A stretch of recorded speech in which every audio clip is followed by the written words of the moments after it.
un caso, analizar un gráfico para la comprensión de este fenómeno, y finalmente comprender las importancias de los gráficos en la verificación de las hipótesis. Entonces, ¿cuáles son los pasos del método científico? Sabemos lo que es, me imagino que saben, o si es que no saben, avísenme al tiro. Primero que todo, el primer paso es la observación del fenómeno, es decir, es ver con todos los sentidos posibles el fenómeno físico, biológico o inclusive químico que está sucediendo frente a nosotros. Por ejemplo, quiero ver si es que me pueden decir, podemos ver este experimento de acá. ¿Se ve? Me parece que sí. Alguien me dice que no. Sí. Sí, Ya, perfecto. sí, Ahora, es súper importante todo el tema de la observación. sí. Ya, muchas gracias. Es súper importante el tema de la observación, debido a que si tenemos este fenómeno presente, por ejemplo, tenemos un aro que es de cobre y una esfera de cobre que atravesó ese aro. ¿Qué pasa a medida que, cuando aquí lo que se hizo recién, según lo que se observa, es que esta persona agregó en una fuente que está humeando, se podría decir, agregó el aro. Luego lo sacó de esa fuente, con esa fuente que todavía no sabemos qué tiene, y resulta que ya la esfera ya no encaja en él. O sea, se podría decir que ya no puede pasar sobre él. Y una vez que se puede observar que al final le agrega agua y resulta que la esfera ahora puede pasar. Entonces, al principio pasa, se pone una fuente, luego se intenta pasar de nuevo la esfera, no sucede nada, se le agrega agua y ahora resulta que pasa. Esas son las observaciones que agregué recientemente, solo usando la visión. Es la observación que agregué en este tipo de fenómenos. ¿Para qué se hacen esas observaciones? Se hacen para realizar una hipótesis. La hipótesis se podría decir que es solo una explicación o una suposición de qué está sucediendo o por qué está sucediendo, ¿ya? Y siempre tiene que depender de lo que se observa. Por ejemplo, viendo ese mismo experimento que vi recién, imaginemos que hago las siguientes observaciones. Prácticamente la observación que realicé fue la misma que les expliqué. Es decir, digo que una esfera pasa por un aro sin problemas. Al colocar el aro sobre una fuente que está humeando con algo que no tengo idea qué es, si la pongo en la fuente y luego la saco, la esfera ya no pasa por el aro. Pero resulta que cuando le agrego agua al aro, después la esfera sí puede pasar. ¿Qué hipótesis puedo dar sobre eso? Yo puedo decir que cuando yo agrego el aro sobre la fuente, el aro al final se ensancha, o sea, más que nada como que se expande, se podría decir. O, o perdón, me equivoqué, no se expande, se contrae, evitando que pase la esfera. Y también puedo agregar que cuando le agrego agua pasa totalmente lo contrario, que en vez de contraerse, se expande dejando pasar la esfera. Ahora, esa observación en sí se podría decir que, diciéndoles al tiro que, conociendo ya yo el experimento, porque tenemos que tomar en cuenta lo siguiente: yo no, lamentablemente, no les puedo mostrar el experimento en persona, no tengo los materiales y además todo el problema que tenemos hoy en día, no puedo llegar y mostrarles esto en clase. Lo único que pueden ustedes hacer ahora es observar. ¿Qué pasa con esto? Que como yo tengo mis sentidos limitados, solo puedo usar la visión, resulta que mi hipótesis, al usar solo una pequeña cantidad de observaciones, mi hipótesis también se vuelve incompleto. ¿Ya? Me resulta que no tiene mucho sentido, porque yo puedo hablar del aro que lo agrego en una fuente, pero no sé qué pasa en la fuente, no sé qué hay en la fuente. También puedo hablar del agua que le agrego a la fuente, pero no, o sea, que le agrego al aro, por ejemplo, pero no sé qué tiene el agua que hace que expanda el aro. Es por eso que es súper necesario agregar la mayor cantidad de observaciones posibles y, a través de la mayor cantidad de sentidos posibles para que nuestra hipótesis tenga más sentido. ¿A qué me refiero con sentidos? Me refiero a lo que es, déjenme buscar si lo tengo por aquí, eso, me refiero a lo que es el sentido de la audición, el sentido del tacto, del olfato, del gusto y de la visión. Mientras más sentidos agregue a la observación, mayor sentido va a tener mi hipótesis. En este caso solo pude agregar el sentido de la observación, por lo tanto mi hipótesis ya en sí no tiene mucho sentido, porque yo no sé qué hay en la fuente, no sé qué hay ni nada. Ahora, si yo les agrego las observaciones que ustedes podrían tener si es que tuviesen el experimento al frente, les puedo decir al tiro que en la fuente hay nitrógeno líquido. El nitrógeno líquido, no sé si sabrán, que lo que hace ese nitrógeno líquido es enfriar las cosas. Absorbe toda la energía que tienen y al final las enfría. Las enfría al nivel de llegarlas a congelar. Entonces, ¿qué sucede en este experimento? Sucede que en un principio la esfera sí podía pasar. Cuando yo le agregué el aro en la fuente con nitrógeno líquido, el aro se enfrió muchísimo. ¿Qué sucedió al enfriarse? Resulta que la esfera ya no puede pasar, como sucede en este momento. Entonces, al final, mi hipótesis en un principio es decir, que observando que el aro de cobre, al enfriarse, al enfriarse mucho, se podría decir, resultó que se contrajo, haciendo que la esfera ya no pudiese pasar. ¿Ya? En caso contrario, resulta que le he hecho agua. Claramente, como pasa todo el efecto contrario, significa que el agua en sí es caliente. El experimento de esa agua es caliente, lo que hace que el aro se caliente y en vez de contraerse, empieza a expandirse, dejando entonces pasarlo en la esfera sin problemas, como pasaba en un principio. ¿Ya? Entonces, en sí, tienen que darse cuenta, chiquillos, que el método científico finalmente nos ayuda a generar buenas hipótesis. Mientras más observaciones tenga, todo eso a través de las observaciones. Mientras más observaciones agregue, mientras más sentidos aplique, más sentido va a tener mi hipótesis. ¿Para qué se usó todo este método científico en sí? ¿Para qué sirve? Es para tener es para poder lograr el mundo que tenemos hoy en día. Todo lo que usamos, todo lo que, todo lo que vemos hoy en día, lo que es casas, lo que es autos, lo que es eléctrico, todo eso se alcanzó a desarrollar a través de muchas observaciones, de muchas hipótesis y mucho desarrollo de métodos científicos. ¿Ya? Y eso al final logró que tengamos un mundo como tenemos ahora. No sé si por ahora, necesito saber, ¿alguien tiene alguna duda de lo que es la observación y lo que es la hipótesis? ¿Una duda? ¿Se puede escribir? Yo. Dime. ¿A qué temperatura estaría el agua? Bueno, en el caso del experimento, debe estar como un poquito menos de, como no está burbujeando, claramente no está hirviendo, pero debe estar como unos 60 grados, una cosa así. ¿Y por qué la pelota no pasaba por el aro? Por lo mismo que había mencionado. En este caso, al principio la pelota sí pasaba, ahí sí pasa sin problema, pero después se aplicó el nitrógeno líquido, que el nitrógeno líquido enfría las cosas, los enfría demasiado, los llega a congelar. Y ahí, debido a la dilatación térmica, el aro, el aro se contrajo, se podría decir, ¿ya? Es decir, como que se achicó. Si tenemos un aro así, por ejemplo, al enfriarlo se empezó a achicar, ¿ya? Y ahí entonces no entraba la esfera.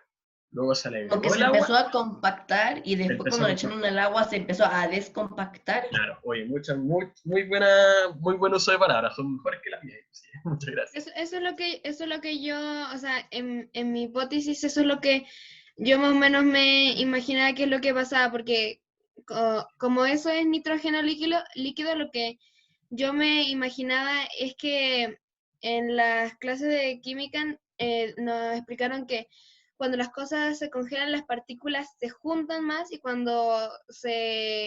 ejemplo, cuando se hacen vapor, las partículas están más Claro, dispersas. Entonces yo me imaginaba que al enfriarse se contraían más las partículas y lo volvía más chico, pero después yo me imagino que el agua estaba como más caliente, entonces eso como que hizo que se agrandaran más se separaran más las partículas. perfecto. Excelente, excelente hipótesis. Mira, en sí, tú lo que realizaste a través de las observaciones, hiciste una hipótesis, ¿ya? Entonces, en sí, lo único que te falta para verificar esa hipótesis es realizar experimentaciones. Es decir, simular ese mismo experimento, se podría decir, pero de distintas maneras. Por ejemplo, tú dices, ya, si es que se llega a contraer, o sea, si se llega a descompactar cuando se calienta, yo podría aplicar una llama en el aro y ahí tendríamos que ver si es que pasa o no. Como también tendríamos que ver con distintos tipos de materiales. Por eso es súper importante, con distintos tipos de materiales. Si en vez de cobre podría pasar lo mismo con el bronce, quizás pase lo mismo con el oro, ¿qué pasa con la plata? Eso es el tema de la experimentación, es verificar esas hipótesis y a través de eso ver si es que son correctas o no. ¿Ya? Ya. Entonces, en sí, todo esto, todas las hipótesis que uno hace, tienen que verificarse a través de la experimentación. ¿Ya? ¿Y para qué hacer eso? Porque quizás tu hipótesis no sea correcta o quizás le falte un poco para ser totalmente correcta. Y la hipótesis al final, al ser verificada a través de varios experimentos, estamos hablando de muchos experimentos, porque generalmente estamos hablando ya de demasiados científicos que están probando de todo para ver si es que las hipótesis son correctas. Una vez que se acumula una cantidad considerable de hipótesis, esta se vuelve una teoría. Como el COVID-19, como lo ¿En que están qué, haciendo con el COVID-19. en qué sentido podría estar relacionando eso? Si es que me puedes desarrollar más esa idea. Es buscar una cura. Claro, no sé si habrán visto, por ejemplo, que en el COVID-19 hablan de repente que no saben si es que permanece tantos días en el aire, y que ven que permanece menor cantidad de tiempo en el metal, o con el cartón, o todo eso. Eso al final, la pregunta que se están realizando, oye, ¿cuánto vive el COVID-19? Y a medida que se van preguntando, generan distintas hipótesis. Algunos dicen, oye, dura 2 días, o dura tantas horas, o todo eso. Y a través de la experimentación, es decir, revisando si es que el virus, cuánto tiempo sobrevive en distintos materiales, empiezan a llegar a una cierta teoría. ¿Ya? Que finalmente en este caso sería como que la teoría es que el COVID sobrevive en tanto tiempo en distintos materiales, podría decir. Ahora, ¿de qué depende? Eso ya es otra cosa. No sé, ahí no tengo idea. Pero así, lo que importa es tener distintas hipótesis que sean verificadas para llegar a realizar una teoría. ¿Ya? Que es, la teoría se podría decir que es la suposición que tiene la mayor probabilidad de que sea cierta. Porque siempre puede haber un caso excepcional que al final arruine todas las hipótesis que se encuentren disponibles, se podría decir. Pero en el caso en que no haya un caso excepcional o sea, un caso excepcional que no tome como erróneo cualquier otra hipótesis, ahí aparece lo que es la ley, ¿ya? La ley al final es cuando la teoría se sabe que es totalmente correcta, que no importa cuántas experimentaciones hagas, no importa cuántas hipótesis adicionales hagas, esta siempre se cumple, ¿ya? Entonces, eso es como los pasos del método científico. Simplemente es observar un fenómeno, preguntarse qué está pasando, suponer qué está pasando a través de la hipótesis, imaginarse por qué está pasando eso también, experimentar de distintas maneras para ver qué es lo que puede ir afectando, qué es lo que puede ir afectando el experimento, y todo para ver si es que tu hipótesis es cierta o no. Después ir acumulando siempre hipótesis, para después llegar a una teoría. Considerando esta hipótesis que es cierta, considerando que esta no es cierta, considerando todo esto, se hace una teoría. Y una vez que esa teoría ya está lo bastante formada con la mayor cantidad de datos posibles, ahí recién se hace la ley. ¿Ya? Que eso es cuando la ley se refiere a que esto es así y no hay nada que contradiga esto. ¿Ya? Esos son los pasos del método científico. Entonces ahora quiero hacer una mini actividad chiquitita, donde vamos a ver un experimento y necesito ver qué tipo de observaciones pueden realizar. ¿Qué va a ser este de aquí? Aquí la pregunta, lo que tenemos primero que todo es un zapato y una moneda. Y yo les quiero preguntar cuál llega al suelo primero. Pero primero, para que me digan sus hipótesis, es decir, su respuesta a esa pregunta, su suposición de lo que va a pasar, necesito que hagan la mayor cantidad de observaciones posibles. Así que por favor, coméntenme cualquier tipo de observación o escríbanlo, si es que pueden, por favor. Les voy a dar como unos minutos chiquititos. Observaciones puede ser, no sé, el color, el tamaño, cualquier tipo de cosa. A ver si es que me pueden mencionar cualquiera, por favor. Profe, Dime. yo llegué tarde. Va a estar disponible un video sobre esto, así que el resto lo puedes ver, que no me puedo atrasar tanto. Pero en sí lo que estoy pidiendo ahora, voy a ir explicando después, lo que estoy pidiendo es que me hagas observaciones de lo que ves en este experimento. ¿Qué ves aquí, en esta imagen que hay presente acá? Upsi, aquí. Necesito ver si es que hay chat. La moneda porque es más aerodinámica que... Ah, ya, y eso. Y más chiquita. Nadie lo sabe. A ver, se hizo un experimento relacionado con eso la primera vez que lo vimos. Pero, a ver, nadie lo sabe. ¿Alguna otra observación? Puede ser cualquier tipo de observación. El color, quizá, quién sabe. La moneda es más ligera que el zapato. Perfecto, buena observación. Caben al mismo ¿Y tiempo. si el zapato es como una tela más fina y es menos pesada que la moneda? ¿Qué crees tú? Pero que sería- fíjate en el diseño del zapato. Yo en lo personal, yo he visto que ese modelo de zapato, como con ese diseño, lo usan como son como de todo terreno, creo. Porque ¿Ya? fíjate, la suela Claro es que sí. como más, tiene como diferentes orificios para diferentes terrenos, po. Ya tiene una Y tela más... eso siempre suelen ser de un material más grueso para que resistan todo terreno. Ya, perfecto. Entonces, esas son muy buenas observaciones las que están diciendo ahora. Me están diciendo entonces que la moneda es más ligera que el zapato, eso es una observación. Súper bien. Caen al mismo tiempo, a mí no me estás diciendo nada. Eso no es una observación, porque no lo estás viendo. No sabes si que caen al mismo tiempo o no. Observación es lo que ves ahí empíricamente. La moneda está más abajo que el zapato. Eso es una muy buena observación que va a depender de la visión de cada uno. La moneda es aerodinámica. No me dices nada. Y también chiquita y plana. Ahí sí me están diciendo algo. Esas son las observaciones que hay que dar. No hay que suponer todavía cosas. Hay que mencionar datos que nos puedan ayudar a dar nuestras hipótesis. ¿Ya? Tan, agio. Al mismo tiempo. Ya, algunos creen que el zapato, pero me tienes que decir por qué. O qué datos estás tomando en cuenta para eso. Nadie lo sabe al mismo tiempo, el zapato tampoco. Yo digo que caen al mismo tiempo. El zapato es más pesado que la moneda. Ya, estas son observaciones que importan. O que es decir, características que tenga cada objeto que yo pueda observar, o en este caso solo observar. El zapato es grande, bien, eso es, pero ¿relación a qué? Es lo único que falta. Es decir, no puedes decir solo el zapato es grande, porque no es una observación que le pueda ayudar a todos. Puedes decir que el zapato es más grande que la moneda. Necesitas algo con qué relacionarlo. El zapato porque es más pesado. Ya, eso es una suposición también. La moneda es tamaño de un pitufo. El profe pone el video. Ya, listo. Ahora sí, lo importante en sí es todas las observaciones que me dieron. Entonces voy a ponerle play y vamos a ver cuál cae primero. Y es lo que sucede aquí.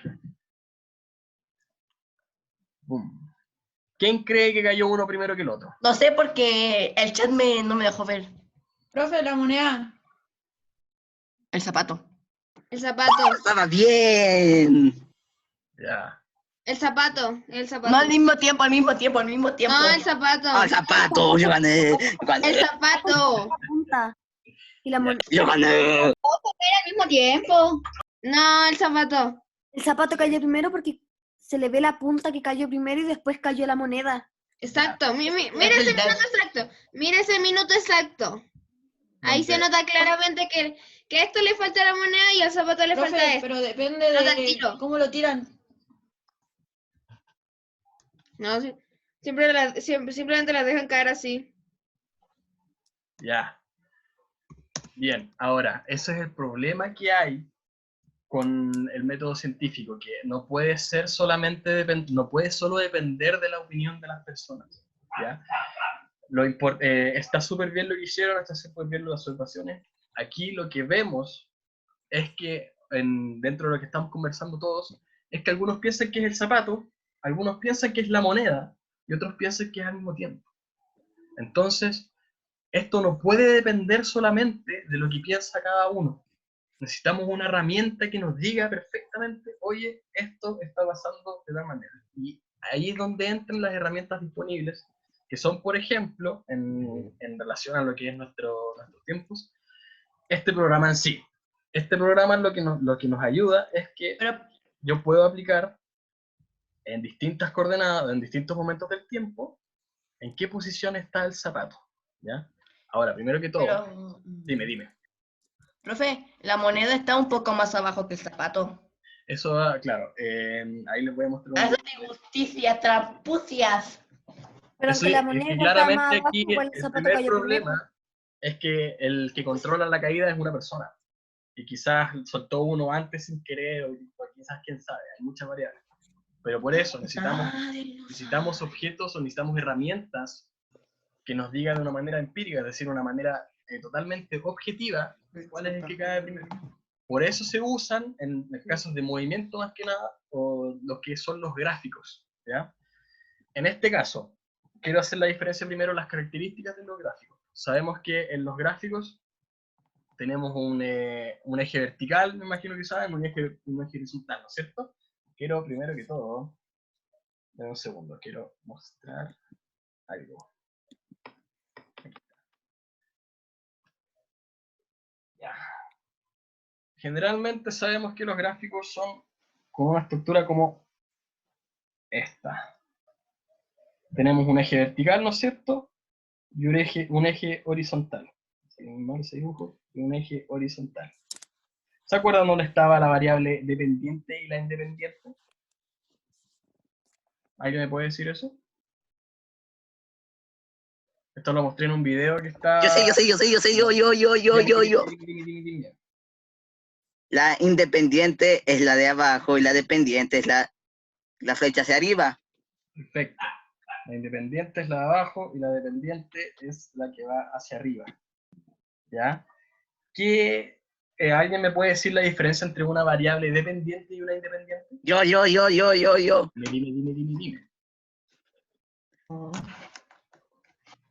Yo. Dale, Yo. ya pues. Díganme, ¿cuál es la diferencia? Yo. No sabe entonces. Yo sé. Dime pues. La independiente es la que no podemos controlar y la dependiente es la que podemos controlar. Al revés. La independiente Una depende de podemos una. Depende de controlar. una. La independiente es la que no depende de nadie, claramente, y que podemos controlar. Y la dependiente es la que no podemos controlar y va a depender de otro objeto en sí o de otra variable, ¿ya? Por ejemplo, en este caso, me decepciona y que todavía... ya dejen de bromear, por favor, en el chat. Por ejemplo, aquí la variable independiente es estos cuadrados que tenemos aquí, porque según cuál elija yo, vamos a tener la posición del zapato, ¿ya? Estos cuadraditos son se podría decir que es el tiempo. A medida que vaya avanzando estos cuadraditos de acá, voy a tener un tiempo distinto, que se separan en este número de acá. Si se dan cuenta en ese número de ahí, es el número del fotograma, en este caso, ¿ya? Entonces, esa es la independiente, porque yo puedo elegir el momento exacto, pero yo no puedo elegir la posición, no puedo saber, a no ser que lo observe, no puedo saber la posición del zapato, ¿ya?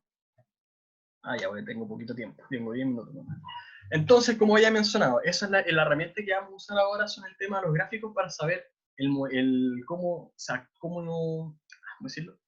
cómo es la naturaleza del movimiento tanto del zapato como de la moneda. Entonces, ¿para qué estoy usando esta herramienta? Porque yo puedo separar la variable que es el tiempo, que son los programas, y la variable dependiente, que en este caso es la posición del zapato. Yo sé que en el fotograma 10, por ejemplo, tengo una posición del zapato. En el fotograma 30 tengo otra posición. En el 60 otra posición, 80 otra, y 96, que cuando toca, tengo otra totalmente distinta. Eso lo puedo resumir en unas tablas que son una información necesaria sobre la posición tanto de la moneda como del zapato, ¿ya? Entonces, yo sé que, por ejemplo, obviamente esto está transformado, esto está todo en centímetros, ¿ya? Lo que menciona esta tabla, según los datos que yo obtengo acá, nos menciona que en el fotograma número 10, la posición del zapato son de 73 centímetros. En el fotograma 20 es de 71 centímetros, o sea, bajó un poquito en 10 fotogramas, ¿ya?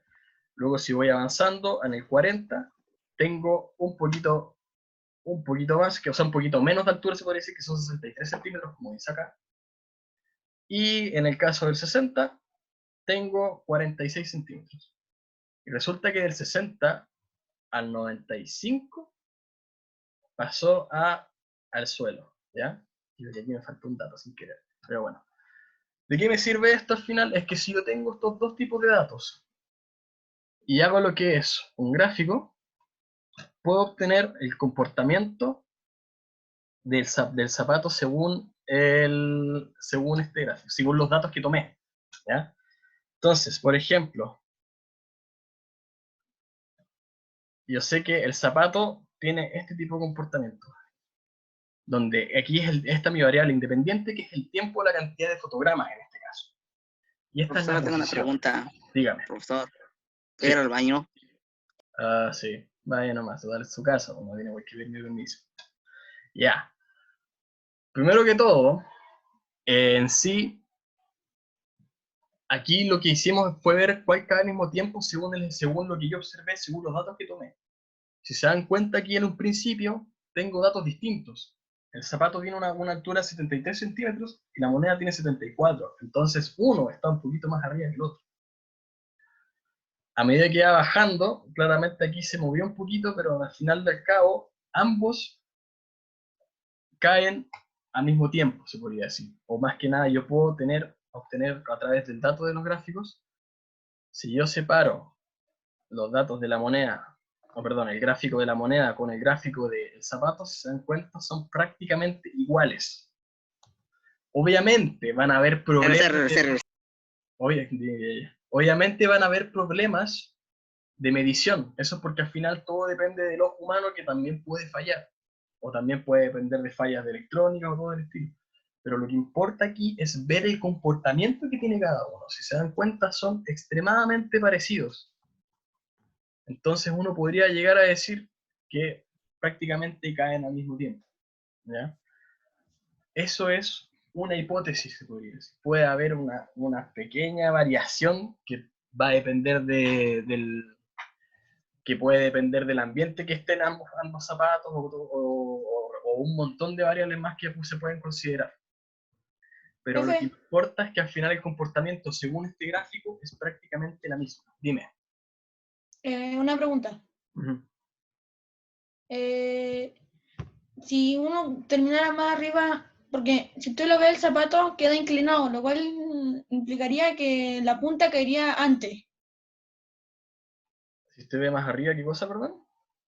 Si usted va al video, el ¿Sí? zapato está de punta, o sea, la punta va a caer antes. Claro. Si estuviera derecho, la moneda hubiera ganado. Sí, podría ser, porque me imagino que estás hablando en temas aerodinámicos, ¿no? ¿O estás hablando por otra razón? Es que al final los datos que yo tomo va a depender de dónde yo considere el lugar. Yo puedo considerar el principio como aquí, o puedo considerarlo como acá, y todo eso va a entregar una variación de la posición. Pero lo que importa es, en sí, lo importante de la clase, que es lo que quiero que prioricen más, es que se utilizan distintas herramientas, que en este caso son los gráficos, para conocer el comportamiento de cada uno de los movimientos. Y al ver, según los datos que tenemos acá, y según ¿cómo decirlo? La tendencia de cada línea, vemos que se mueven prácticamente igual. Ahora, para sacarles la duda de cuál cae primero que el otro, les quiero mostrar un video, que déjenme pillarlo primero, que es típico que uno no lo encuentra. Y es este. Ya. Aquí lo que tenemos, déjenme terminar con este tema del video, después voy a pasar a las Una preguntas. pluma. Claro, aquí lo que hay, esto es un experimento para demostrar que ambos caen al mismo tiempo. Cualquier objeto, independientemente de su masa, independientemente de su peso, va a caer al mismo tiempo uno del otro. Y lo que hacen acá es tener ambos objetos, o sea, un balón de bolos y una pluma, hacen que caigan al mismo tiempo en una cámara que está totalmente al vacío. Es decir, una cámara que no hay aire, no hay nada que interrumpa el movimiento de cada uno. Entonces lo que se puede ver aquí es que al momento de soltarlos, la pluma y el balón de bolos, el peso y la masa son claramente distintos, van cayendo exactamente al mismo tiempo. Estoy Obviamente. teniendo un gran déjà vu. Porque esto ya lo habían visto antes, supongo. No, ¿En serio? es que la pluma mayormente cae súper lentito. Y la bola de bola que es como muy sólida va a caer súper como... ¡piu! Pero no. Sí, pues, entonces ahí entra lo que es el aerodinamismo, la aerodinámica de cada uno. Que al final aquí, como no hay aire, caen al mismo tiempo. ¿Ya? No sé si se acuerdan del experimento que les había mostrado en un momento cuando teníamos una hoja de papel y un cuaderno. Uno en un Eso te iba a principio, Sí. uno en un principio cree Profe, que cuando colocabas arriba la hoja del cuaderno caían al mismo tiempo. caían al mismo tiempo porque al final no, el aire no interactúa con la hoja. Ya voy a dar este tiempo para dar dudas, para responder dudas. Voy avisándoles al tiro, voy a entregar una actividad que va a ser para una semana y tanto, porque este viernes es feriado, entonces voy a dar un poquito más de tiempo. Donde van a tener que, pues voy a mandar este link de este video. Y quiero que tomen datos de este termómetro. Si se dan cuenta en este video, les voy a decir es lo siguiente. Aquí se pueden ver distintas observaciones, ¿ya? ¿No es cierto? Eso va a depender de ustedes, les voy a pedir que hagan eso. Pero lo que pasa es que un termómetro avanza mucho más rápido que el otro, ¿ya? Parte de la actividad va a ser que me indiquen ciertas observaciones que sean posibles o ciertas hipótesis, ¿ya? O sea, que apliquen un método científico ustedes y que tomen los datos de cada uno, ¿okay? De ahí les voy a subir un video, voy a priorizar responder cualquier tipo de dudas que tengan. Dime. El termómetro tiene coronavirus porque él sube más alto y pasa a los 42 grados. No. El otro no tiene coronavirus. Tendrías que demostrármelo de alguna manera. Porque este video está hecho antes de que existiese el coronavirus. Rayos. Profe, Dime. ¿se puede comer? Sí, se puede comer. Ahora, Gracias. No sé. Profe, yo tengo una duda. dime. Que no terminé de entender mucho la diferencia entre teoría y hipótesis. Ya, la hipótesis es una suposición de un experimento específico, ¿ya? Una suposición que todavía está por demostrarse. Mientras que la teoría en un principio fue una suposición, pero a través de muchas demostraciones de que esto era correcto, se volvió una teoría, se podría decir, ¿ya? De hipótesis se vuelve teoría. Es como lo siguiente. Tengo una hipótesis de algo, la demuestro, o más que nada, mejor de esta manera. Tengo una hipótesis, la demuestro, está correcta. Tengo otra hipótesis del mismo fenómeno, la demuestro, está correcta. Junto esas dos hipótesis y hago una teoría. Esa es la diferencia. Ya entendí. Ya, perfecto. Profe, Se va a cortar en cualquier momento. tengo una teoría sobre el termómetro. Ya, eso me lo vas a tener que mostrar en tu Ya. tarea entonces. Mm. Pero súper bien, qué bueno que hayas pensado.